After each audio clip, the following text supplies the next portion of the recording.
sex amongst their remonstrations. Fuck that. And what about the sisters and the brothers?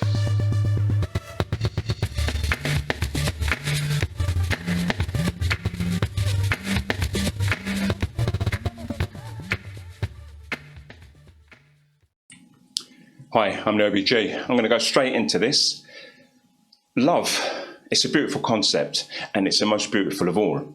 What if getting to know yourself was an impossible task in this life, and that only at our last breath, when we face the inevitable, as our lives are played back to us, and we have no choice other than to recall our journey, that we truly get to know ourselves. Everything we ever pushed away, hidden in the deepest recesses of our minds.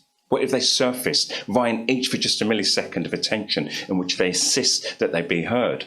All the lies, the cheats, the deceiving ourselves and deceiving others. The race to fit in, the race to win, to be better than the rest. What if they all came rushing forward, each a distinct confession, begging forgiveness? It was me. I did that. I shouldn't have done that. I'm sorry. Voices from the ages, from the cradle to that very moment. Painful, eh?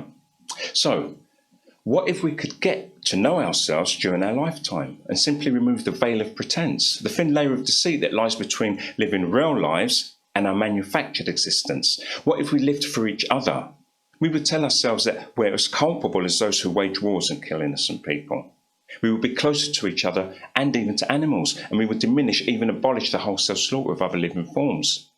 We could look at ourselves and we could finally admit that there is no human condition, that there is simply malfunction whereby us, the caged and controlled animals, are simply vying over perceived limited resources, economic, social and sexual, and that we're committing the most heinous crimes within those domains. Do we need to know who we are? Comparison creates conflict. What we are, doubt removes confidence, and why we are here, not knowing creates confusion. Can't we just be? If we could just be, we wouldn't even need to look for purpose. Everything's confusion. Some believe that our purpose is to find happiness. Others say our purpose is to love others, to become the best version of ourselves, or to follow God's will. And for others, well, they say there's no purpose at all. Regardless, we find ourselves listening to the voice of the very few who consistently tell us exactly what we are, where we are, what we need, and in which direction we're even moving. And this is no different to what we refer to as the past, where people didn't have access to education. I can't see any difference. We've removed the love for ourselves from ourselves and the love for each other, and we've directed those energies towards the material goods that have become our main focus. I love my phone. I love my car. We need to get to know ourselves and to get to know each other, and we can only do that with love. With love, I believe that we alleviate our desires and our dependencies on material wealth. We could easily deal with the very few base desires that may arise. Instead, we allow the corporations to manipulate our desires, creating a never-ending need for more, simply more. And this drives our consumerism, which feeds their greed. But they're not at fault. After all, we're all just people.